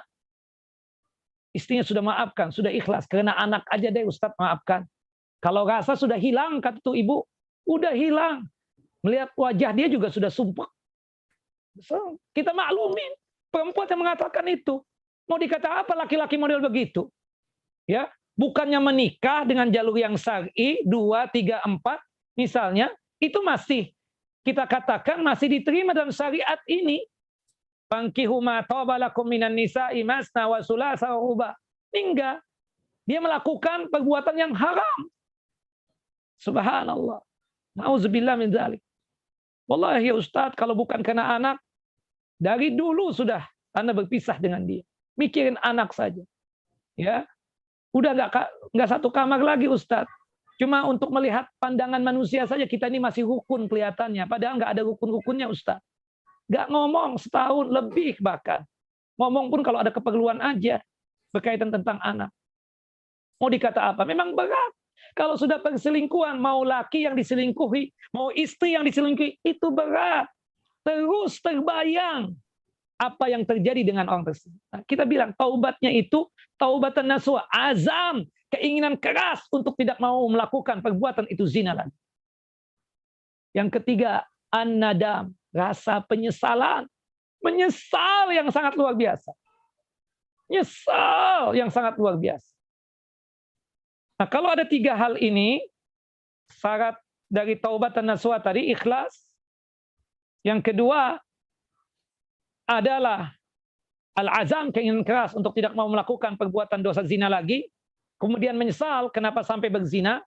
Maka insya Allah, Allah Jalla wa'ala akan mengampuni dosa-dosa dia. Asal taubatan nasuha. Seperti itu kira-kira. Wallahu a'lam bishawab. Nah. Baik Ustaz, pertanyaan sudah tidak ada lagi Ustaz. Mungkin dari saya satu Ustaz, boleh Ustaz ya? Silakan Pak Muslim.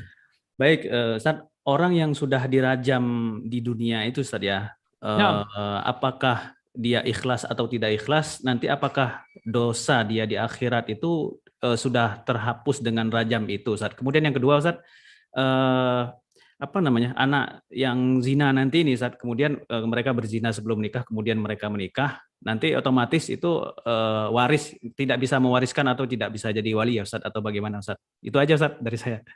Nah, begini ya Syekh. Kalau orang sudah dirajam atau sudah dicambuk 100 kali cambukan, buat mereka yang sudah maaf, dalam artian sudah menyatakan taubat, sebagaimana ceritanya seorang perempuan yang berzina, yang datang kepada Nabi SAW.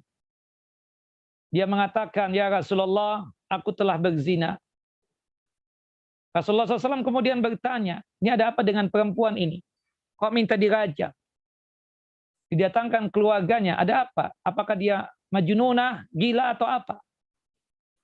Kata keluarganya tidak, dia perempuan yang sehat. Tapi dia kena takut kepada Allah Jalla wa'ala, minta dilakukan rajam tersebut. Kata Nabi, pulanglah engkau kan lagi hamil.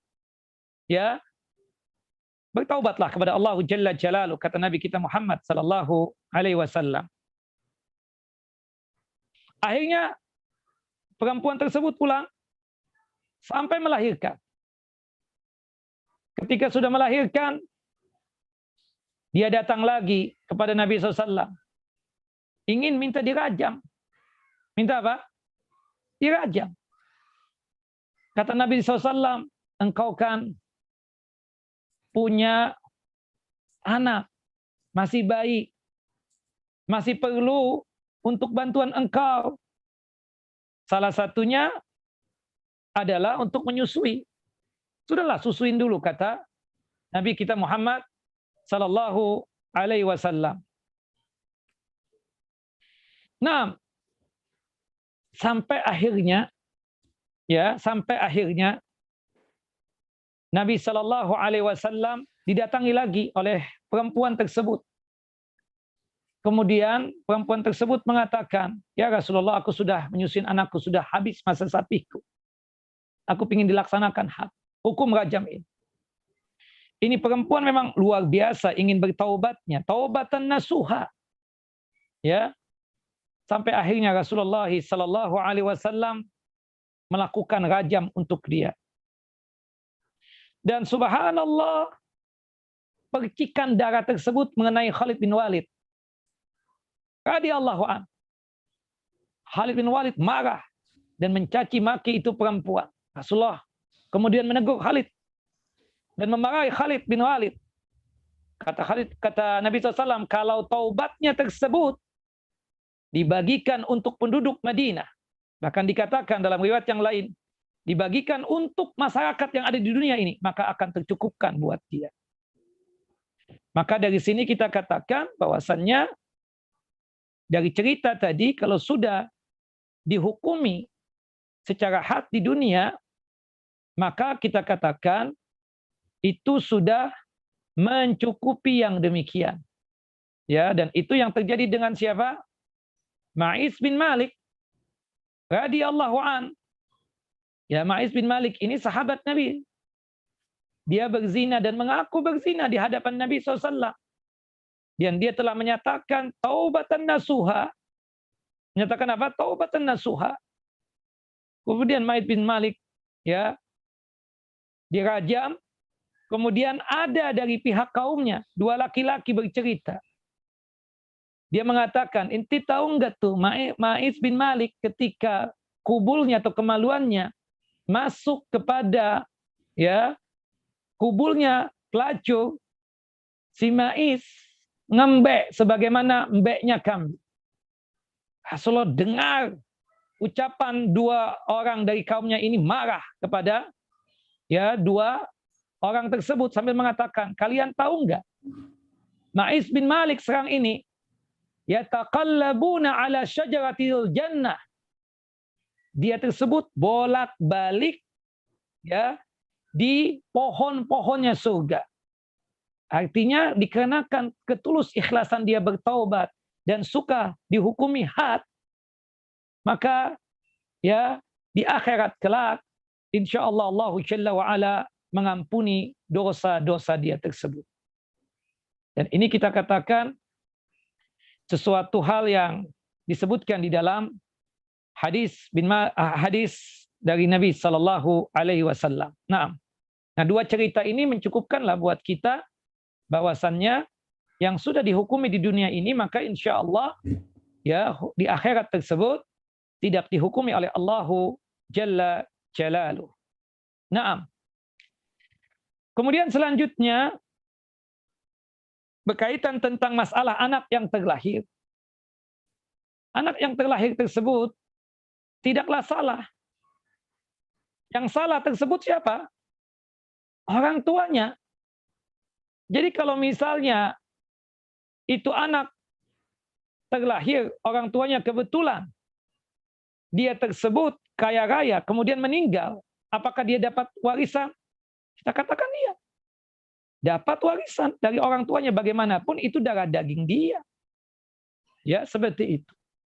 Tidak bisa untuk dikatakan itu bukan anaknya dia. Betapa zalimnya manusia ini ketika tahu bahwasannya itu anak zina, kemudian dia tidak mendapatkan warisan. Itu darah daging dia. Dan dia berhak untuk mendapatkan warisan dari orang tuanya. Termasuk anak perempuan. Ketika mau menikah, maka boleh untuk dia nikahkan. Meskipun dia nanya, "Ustaz, ini anak," terus terang, kita dapatnya dikarenakan by accident. Artinya berzina sebelum menikah. Jadi menikahin perempuan tersebut ya karena sudah hamil dinikahin. Tapi hamilnya sebelum menikah. Itu anak antum kan? Anak-anak Ustaz. Anak-anak. Dia itu anak-anak. Cuma Ana melakukan itu dengan istri Ana yang sekarang ini, itu sebelum Ana menikah dengan istri Ana tersebut. Artinya anak zina. Pertanyaan Ana, nih anak sudah remaja, ada laki-laki yang melamar. Boleh nggak Ana menikahkan dia? Ana yang jadi walinya. Boleh. Itu anaknya antum. Termasuk masalah nasab juga. Termasuk masalah nasab. Abu Sofyan itu pernah berzina dengan seorang budak perempuan. Terlahirlah anak namanya Ziyad. Nah, Ziyad itu tadi dipanggil Ziyad bin Abi. Kemudian Muawiyah ketika menjadi gubernur, dia memanggil dengan panggilan Ziyad bin Abi Sofyan. Dari situ kita katakan bahwasannya menasabkan kepada ayahnya tidak mengapa, memang itu anaknya dia. Dan itu terjadi tentang kasusnya Juraid. Ketika Juraid difitnah berzina dengan seorang pelacur, hampir mau dibunuh Juraid, Juraid mengatakan, tunggu dulu deh, sampai itu anak terlahir ke muka bumi ini. Ya, sampai terlahir ke muka bumi ini, aku ingin tanya tuh, abahnya siapa tuh? Akhirnya terlahir itu anak, kemudian disodorkan kepada Juraid. Juraid nanya, man abu? Siapa ayahmu? Kemudian tuh bayi ngomong, atas kekuasaan Allah Jalla wa'ala, abi ra'il ghanam, abahku pengembala kambing, si fulan bin fulan namanya. Nah, arti menunjukkan apa? Penasapan untuk anak juga dibolehkan, meskipun saya mengerti banget ada khilaf di kalangan ulama. Tapi saya mengambil pendapat yang dibolehkan, karena tuh anak nggak salah. Yang salah itu adalah abah dan emaknya. Ya, abi dan umi yang salah melakukan perbuatan zina. Kalau anak tersebut kita katakan tidak salah sama sekali. Seperti itu. Wallahu a'lam bishawab. Jadi, ya kesimpulannya, Bapak dan Ibu yang dimuliakan oleh Allah Jalla wa'ala, itu anak dari hasil zina bisa mendapatkan warisan dari orang tuanya. Wallahu a'lam. Meskipun saya tahu memang ada khilaf di kalangan ulama tentang masalah ini, tapi saya mengambil pendapat yang dibolehkan. Karena anak itu nggak salah. Yang salah itu adalah orang tuanya. Yang salah itu siapa? Orang tuanya. Wallahu a'lam bishawab. Itu kira Pak Muslim. Nah. Baik, syukran Ustaz. Jelas sekali Ustaz. Ustaz, Nah. ini ada 2 lagi pertanyaan Ustaz. Silakan. Saya bacakan aja Ustaz ya. Ini sebenarnya pertanyaan sudah terjawab ya dengan penjelasan Ustaz. Ini saya bacakan aja lagi Ustaz. Ustaz, apakah jika pezina sudah bertaubat nasuha tetap menerima hukuman di yaumil akhir Ustaz? Kemudian pertanyaan keduanya Ustaz sekalian. Saya jawab, kalau kita sudah bertaubat, taubatan nasuha, insya Allah Allah akan mengampuni dosa tersebut. Nah, artinya bisa kita katakan bahwasanya harapan. Semuanya kan keputusan di tangan Allah Jalla wa'ala. Kita kan nggak tahu taubat kita diterima atau tidak. Tapi kita punya keyakinan. Allah menyatakan dalam surah Az-Zumar ayat 53, ya ibadiyalladzina asrafu ala anfusihim la taqnatu an rahmatillah. Wahai hamba-hambaku yang berlumuran dengan dosa, termasuk dosa zina sekalipun. Janganlah kalian berputus asa dari ampunan Allah, dari rahmatnya Allah. Yakin. Kalau sudah bertaubat, taubatan nasuha, Allah Jalla wa'ala akan mengampuni dosa-dosanya, dan yakin Allah Jalla wa'ala tidak menyiksa dia. Sebagaimana kasusnya perempuan yang disebutkan tadi, ya, dari kalangan suku Al-Ghamadiyah itu, termasuk juga sahabat yang mulia Ma'iz bin Malik, ya, sampai Rasulullah mengatakan, tuh Ma'iz sudah masuk surga. Ya, subhanallah. Artinya apa? Diampuni dosanya. Kita berhusnudzon Bapak Ibu kepada Allah Jalla wa'ala. Kita ini lemah, ya. Kadang melakukan perbuatan dosa. Alhamdulillahnya Allah Jalla wa'ala ghafur, tawwab.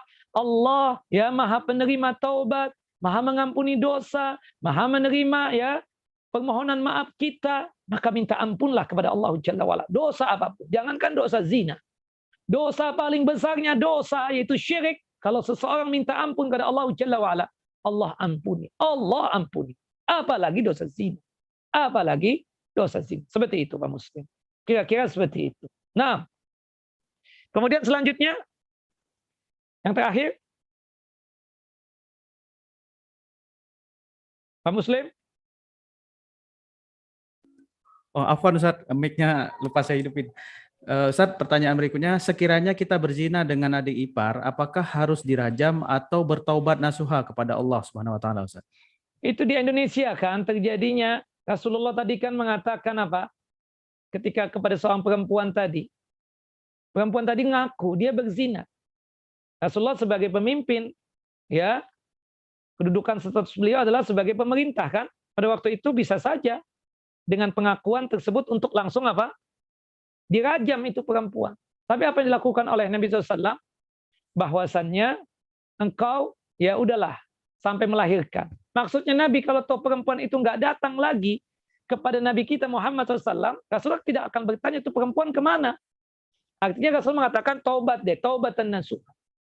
Makanya dalam persaksian zina sekalipun kita katakan kan ada 4. Dan ada 4 ini kita berempat tidak hanya sekedar melihat itu pasangan, ada laki-laki dan perempuan masuk ke hotel, ke kamar hotel, enggak. Kita yang 4 ini bisa melihat dengan kedua mata kita tersebut bahwasannya khitannya laki-laki itu masuk di khitannya perempuan. Baru itu bisa dihukumi had seperti itu. Jadi masalah zina pun hukum hadnya itu sampai jelas-jelas, betul. Dan rata-rata di zaman Nabi Muhammad itu cuma pengakuan.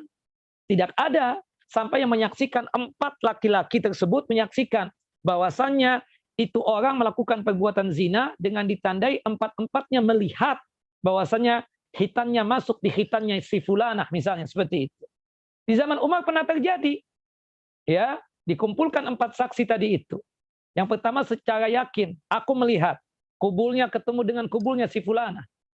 Kemudian yang kedua juga begitu mengatakan khitannya ketemu dengan khitannya fulanah.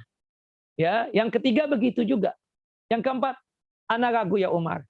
Ana nggak melihat secara jelas. Kata Umar, 4-4-nya dihukumin cambuk. 80 kali cambukan dan tidak diterima kesaksiannya lagi sebagaimana yang Allah Jalla wa Ala firmankan di dalam Al-Qur'anul Karim. Nah, jadi tadi saya mengatakan ya antum yang zalim tadi itu dengan berzina dengan ipar sendiri, nauzubillah, bertaubat taubatan nasuha. Bertaubat taubatan nasuha. Ya, dengan taubat taubatan nasuha, insyaallah biiznillah Allah Jalla wa Ala mengampuni dosa besar kalian berdua itu, yaitu perbuatan zina. Wallahu a'lam bishawab. Nah, makanya hati-hati ya sama ipar juga tidak boleh terlalu bebas. Gak boleh. Kata Nabi Alhamu itu adalah apa? Al-maut. Kematian, kebinasaan. Ya, makanya tidak boleh berdua-duaan dengan ipar. Syaitan mudah untuk menggoda. Terjadilah perzinaan. Nauzubillah. Kadang ya istrinya juga antarkan deh nih adik ke sini naik mobil berduaan. Pertama sih biasa saja, tapi terus menerus di sana syaitan menggoda. Ya, dari mata ke hati. Akhirnya hibuh-hibuhan, cinta-cintaan. Akhirnya digoda lagi oleh syaitan. Kemudian terjadi yang nauzubillah, yaitu perselingkuhan. Perselingkuhan lagi, terjadi lagi ya perzinahan. Dan itu sering terjadi. Kenapa? Terlalu bebas dengan ipar. Hati-hati. Kata Nabi Alhamul maut. Ya, ipar itu adalah kematian, kehancuran, kebinasaan. Seperti itu. Kita harus jaga jarak dengan ipar kita. Kecuali di situ ada istri kita. Atau di situ ada suami kita. Lain cerita kita katakan seperti itu. Atau ada mahram kita. Tidak boleh berdua-duaan dengan ipar. Ya, hatta satu mobil. Tidak boleh. Haram yang demikian. Wallahu a'lam bishawab. Cukup ya Pak Muslim. Barakallahu fikum. Bapak Ibu. Baik Ustadz, ada pertanyaan sih satu lagi Ustadz. Apa tentang Syekh? Fadhal. apa izin bertanya lagi Ustadz, apabila perbuatan zina terekam kamera CCTV, apakah itu bisa menggantikan kesaksian 4 orang Tidak laki-laki bisa. Ustadz? Tidak bisa. Pengadilan nggak bisa. bisa nerima. Pengadilan nih, hatta pengadilan yang umum sifatnya, bukan pengadilan agama, nggak bisa nerima itu kalau misalnya cuma sebatas CCTV doang. Nggak bisa. Tidak bisa menerima. Itu tidak bisa diwakili oleh video atau oleh CCTV atau oleh handphone, kamera. Nggak bisa. Seperti itu. Jelas ya? Tidak bisa yang demikian. Jadi harus ayanan. Betul-betul dilihat oleh kedua mata secara langsung.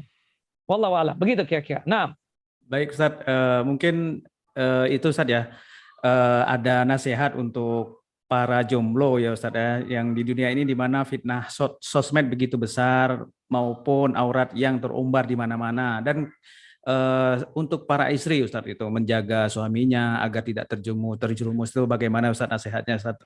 Afwan Ustadz. Iya, begini ya, para jomblo, istilah jomblo itu juga nggak bagus ya. Iya, Ustadz. Seakan-akan ya apa ya, jomblo itu kayak kita gimana? Itu kan untuk penafsiran orang yang nggak punya pacar dan lain sebagainya. Padahal pacaran kan haram. Betul Ustadz. Maksud saya yang belum menikah ini, kalau sudah punya kemampuan secara fisik dan finansial, bersegeralah menikah. Untuk anak-anak muda, terutama yang laki-laki. Jangan ditunda-tunda, anak kita baru 20, 21 tahun atau 22 tahun. Tapi subhanallah, anak kita sudah Masya Allah. Secara pekerjaan mantap, ada amanah dunia, dan juga tentunya ada amanah akhirat. Kita nikahkan, nak, nikah deh nak. Jangan kelamaan. Kamu kan sudah kerja, Masya Allah, sudah punya rumah, mobil ada, mau ngapain lagi? Nikahkan. Kalau dia enggak deh mah, susah deh, lagi sibuk banget. Ya mama carikan deh jodohnya. Kita tanya, mau enggak sama anak teman mama ini, yang ini? Ya enggak deh, nanti dulu. Coba lihat dulu deh, lihat dulu. Nah, ketika lihat dulu ternyata ada kecocokan, subhanallah. Kita nikahkanlah. Apalagi anak perempuan. Kalau anak perempuan tersebut mau ngapain? Enggak, belum S3 lah. Sampai nanti kalau sudah S3, memang ada laki-laki yang mau datang sama dia. Sudah tua. Sifatnya laki-laki kan pasti mencari yang muda. Yang kedua, kalau seorang perempuan itu sudah hebat, ya dia S3, jadi dokter, jadi rektor misalnya, atau jadi apalah. Pasti yang sebanding dengan dia juga nanti yang menikah. Enggak mungkin yang di bawah dia. Kata Pak Muslim, kita bilang, Pak Muslim maju deh antum. Dia kan S3, Pak Anastat. Anda lulus SMA doang. Anda nggak bakal maju sama dia, nggak berani. Iya dong, seperti itu manusia. Nggak bakalan berani. Dan dia juga nggak bakalan mau. Kan seperti itu. Pasti yang sepandan dengan dia. Maka oleh sebab itu saya bilang, kalau kita punya anak perempuan, kebetulan ada yang melamar, dan kita tahu nih laki-laki yang melamar itu, kita kenal keluarganya, paham dia dari mana, bebet, bobot, dan bibit ya. Itu bahasa itu bagus tuh. Ya, itu maksudnya tidak lain sama dengannya itu ada amanah dunia dan akhirat. Nah, sudah ada amanah dunia dan akhirat, kita terima dan jadi mantu kita. Jangan kelamaan. Nanti deh belum ini belum itu. Mau kapan? Ya, subhanallah. Ya kalau misalnya dia tinggi-tinggi, emang istrinya, suaminya nanti mengizinkan dia kerja. Karena kita tanya lagi.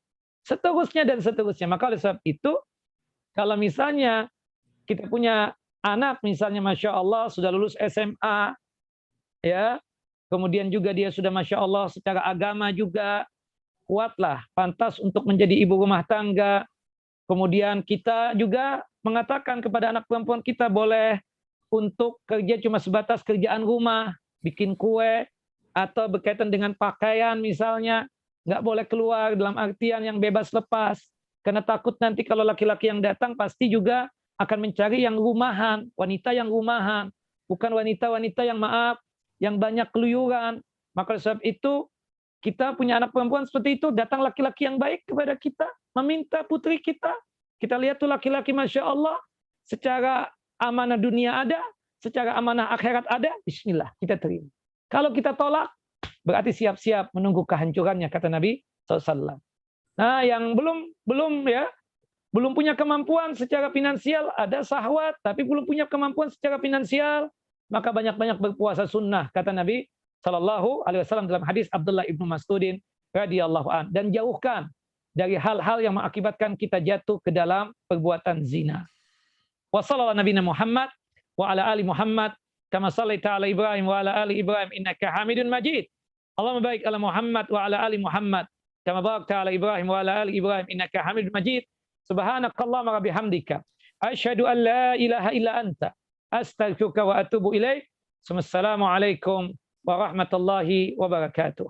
Waalaikumsalam warahmatullahi wabarakatuh. Alhamdulillah, demikianlah tadi jemaah kajian kita pada pagi hari ini. Semoga apa yang disampaikan oleh Ustadz menjadi perhatian bagi kita. Semoga Allah menjauhkan kita dari dosa-dosa tersebut. Di sini Muslim sebagai moderator, jika ada kekurangan dan kelebihan kami mohon maaf. Billahi taufiq wal hidayah. Assalamualaikum warahmatullahi wabarakatuh. Waalaikumsalam warahmatullahi wabarakatuh. Sampai ketemu Ustadz bulan depan. Bulan depan insya Allah. Insya Allah Ustadz ya. Barakallahu fikum. Jazakallahu khair.